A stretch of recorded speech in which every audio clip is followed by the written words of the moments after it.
फरीदाबाद में कानून व्यवस्था को बनाए रखने के लिए पुलिस चाहे तमाम दावे कर ले, लेकिन हकीकत क्या है ये फरीदाबाद में लगातार हो रही वारदातें बयां कर रही है। और ऐसा ही मामला हाल ही में गांव भनकपुर में सामने आया, जब युवाओं के आपराधिक गतिविधियों को अंजाम देने वाले लोगों के हौसले इतने बुलंद नजर आए कि सरेआम एक घर का चिराग हत्या करके बुझा दिया गया।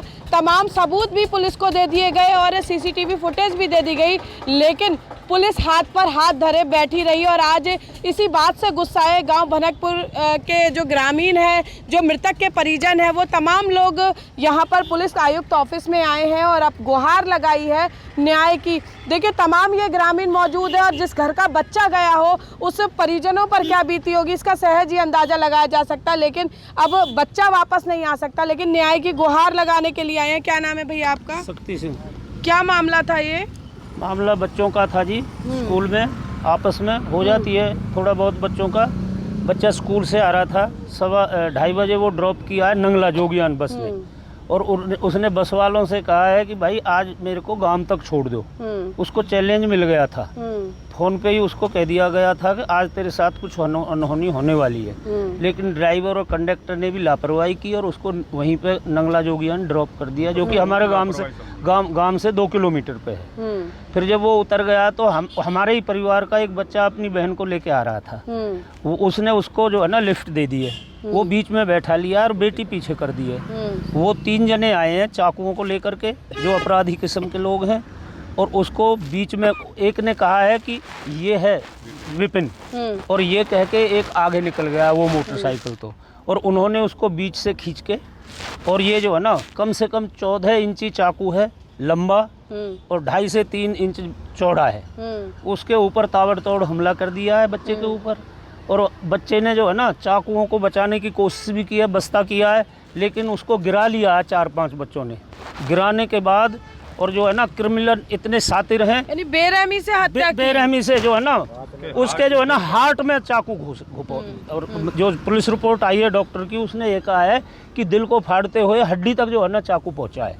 तो पुलिस में आपने कब शिकायत दी थी? पुलिस में हमने एविडेंस के साथ, उनके फोटो के साथ, नाम के साथ, हमने जो है ना उसी वक्त आधा घंटे बाद। और सुनो जी, वो मर्डर करने के बाद चाकू लहराते हुए गए हैं नंगला गांव में भी, सीकरी गांव में भी और प्याला गांव में भी, और उन्होंने अपने गांव में जाके खुशी मनाई है और हुक्का पार्टी की है। जब तक पुलिस प्रशासन कहाँ सोता रहा, क्यों नहीं जागा? और सुनो, पुलिस प्रशासन खुद मेरे से ये कहता है कि जी हमसे 10 मिनट पहले निकल गए। अब जब 10 मिनट पहले निकल गए तो पुलिस क्या कर रही है? वो क्षेत्र में ही छुपे हुए हैं, उनको पता होते हुए सारी चीज़ें, नाम दे रखे हैं, फोटो दे रखे हैं, सारा कुछ दे रखा है, तो पुलिस का क्या सहयोग रहा हमारा। और एक और बात मैं कहना चाहता हूँ प्रेस के माध्यम से कि हमारे इन सब भाइयों को कहाँ होना चाहिए था? खेस के ऊपर होना चाहिए था। और हमारा बच्चे का मर्डर हो गया और हम जो है ना अपने खेस पे भी नहीं बैठ सकते। हम उसी दिन से रोड पे, पहले डीसीपी फिर सीपी। अब बताओ हमारे साथ कितना अन्याय हो रहा है। और हमारे 18 तारीख की शादी है, हमारी 13 तारीख को लड़की की लगन जाएगी। हमारी खुशियों को मातम में बदल दिया और फिर हमारी कोई मदद नहीं हो रही प्रशासन की तरफ से, राजनीति की तरफ से। आज तक कोई भी जो है ना राजनीतिक आदमी हमारे आंसू पहुंचने के लिए नहीं गया है, हमको आश्वासन देने के लिए नहीं गया है, हमें मजबूरन हो करके। और देखो, मैं पुलिस प्रशासन को भी, और भी कोई भाई सुन रहा हो, आप भी प्रेस के द्वारा, अगर इन्होंने कोई स्टेप नहीं लिया तो जो है ना संडे को महापंचायत होगी, और महापंचायत होने के बाद हम रोड पे बैठ जाएंगे, रोड को जाम करेंगे।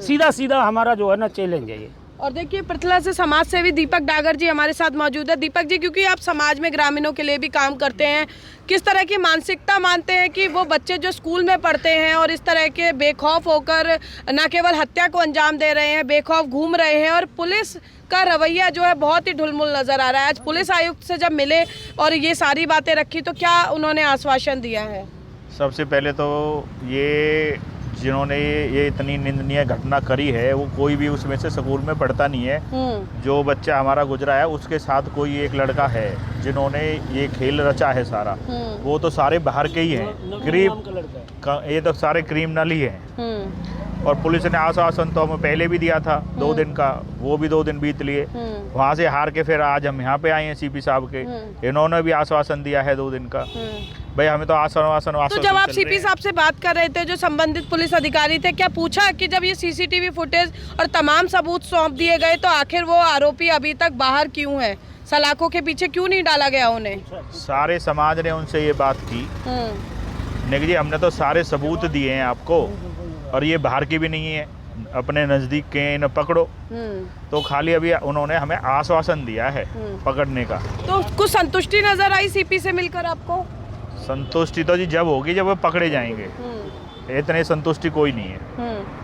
सर क्या कहेंगे, देखिए आपके घर का बच्चा चला गया, वापस नहीं लौट सकता, लेकिन तमाम ऐसे लोग हैं जिनके बच्चे जो है अभी भी वो माँ बाप इस तरह से भय के साए में जी रहे होंगे कि आजकल की युवा पीढ़ी जितनी हिंसक होती जा रही है। क्या कहना चाहेंगे, कहाँ कमी मानते हैं, और पुलिस के लिए खासकर क्यों क्या कहेंगे, क्योंकि पुलिस का भय लगता है खत्म होता जा रहा है लोगों के मन से? अब अगर इन अपराधियों को नहीं रोका गया तो जो अच्छे लोग हैं वो डरेंगे, सहमेंगे भी, और अपराधियों को बढ़ावा मिलेगा। वो तो फिर जो है ना खुलेआम चाकू लहरा रहे हैं, आज हमारे बच्चे के साथ हुआ, कल किसी और बच्चे के भी साथ होगा यही। अब पुलिस प्रशासन अगर सख्त हो, और पुलिस प्रशासन की कमी मानते हैं, उनकी कमी है जो इतने बेखौफ होकर के हत्या करने के बाद भी जब निकलते हैं। तो हम तो यही आपके माध्यम से कहना चाहते हैं कि इनको सख्त से सख्त सजा दी जाए, और जिस तरह से इन्होंने हत्या की इनको कम से कम फांसी की सजा होनी चाहिए। हमारे पूरे गांव की मांग। पृथला विधानसभा क्षेत्र में कानून व्यवस्था बरकरार रहे, क्या इसके लिए भी बात की सीपी से? हम तो जी आपके माध्यम से यही रिक्वेस्ट करेंगे सीपी साहब से कि योगी जी की तर्ज पे इनके घर फोड़े जाएं, इनको पकड़ा जाए, और कड़ी से कड़ी इनको जो भाई ने जो कही है ना फांसी लगे या इनका एनकाउंटर हो। सर मैं एक चीज़ आपसे चाहूँगी, क्योंकि लोकतंत्र का चौथा स्तंभ भी है, आप जान के बदले जान चाहते हैं या न्याय चाहते हैं? मेरी बात सुनो जी, हम कानून को हाथ में बिल्कुल नहीं लेना चाहते। हम सबक चाहते हैं, न्याय मिले ताकि किसी और के घर का चिराग ना बुझा पाए। न्याय के अनुसार हम उन बच्चों को फांसी चाहते हैं, उनको फांसी मिले न्याय के अनुसार, जो समाज में संदेश जाए कि आगे बढ़ावा नहीं मिले। हम मारेंगे, वो किसी और को भी मारेंगे, और जरूर मारेंगे, क्योंकि जो बेखौफ होके, यानी कि पुलिस का तो कोई डर ही नहीं है उन्हें। माँ बाप की अगर वो सुनने वाले होते तो वो ये कर्म नहीं करते। ऐसे बच्चे या ऐसे तत्व समाज के अंदर एक जहर का काम कर रहे हैं। तो देखिए फरीदाबाद में अपराध और अपराधी दोनों बेखौफ होते जा रहे हैं, और आज गांव भनकपुर के घर का चिराग बुझा है। हाँ जी, देखिए, according to the constitution of India, according to IPC, Bharat के गरिमापूर्ण संविधान कानून से बड़ा कोई नहीं है। सीपी साहब के पास समाज सेवी लोग जाते हैं, लेकिन सीपी साहब एक एटीट्यूड में रहते हैं, तो वो दुर्भाग्यपूर्ण है।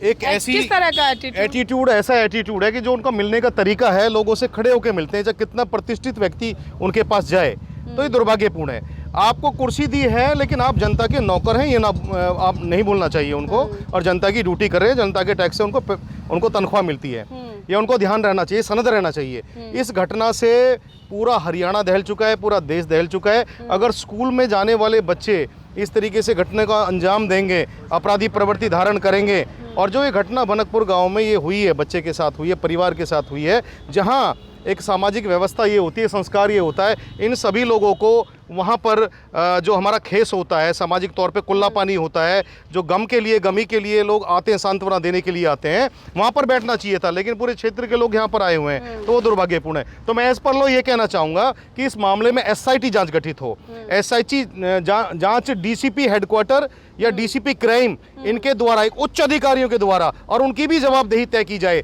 अगर नहीं की जाती तो हम ऑनेबल ह्यूमन राइट कमीशन में पुलिस कमिश्नर साहब को नोटिस कराएंगे, और जो भी इसमें लिप्त पाया जाएगा, जो भी अधिकारी, और जिस भी अधिकारी की यहाँ पर लापरवाही बनी है, तो अकॉर्डिंग टू PPR और according to IPC, according to local and special law, हम उन लोगों पर, उन अपराधियों पर कार्रवाई चाहते हैं। सीधी सी बात है, हम छोड़ेंगे नहीं। तो देखिए, जिस वक्त मृतक के परिजनों और तमाम ग्रामीणों को मृतक का शोक व्यक्त करना चाहिए था, आज उस जगह को छोड़कर यहाँ पर पुलिस कार्यालयों के धक्के खाने पर विवश होने पड़ रहे हैं, और सीधे तौर पर स्पष्ट तौर पर चेतावनी दी है कि यदि आरोपी जो है सलाखों के पीछे नहीं होंगे, यदि पीड़ित परिवार को न्याय नहीं मिलेगा, तो वे ऐसे में जहाँ कोर्ट का दरवाजा दरवाजा खटखटा सकते हैं, वहीं साथ साथ ग्रामीण एकजुट होकर महापंचायत का भी आयोजन करेंगे। अब देखना ये होगा कि पुलिस इस मामले में ग्रामीणों के साथ सहानुभूति रखते हुए, मृतक के परिजनों के साथ सहानुभूति रखते हुए इन्हें न्याय दिलाती है या फिर ढुलमुल रवैया अपनाकर लोगों के आक्रोश का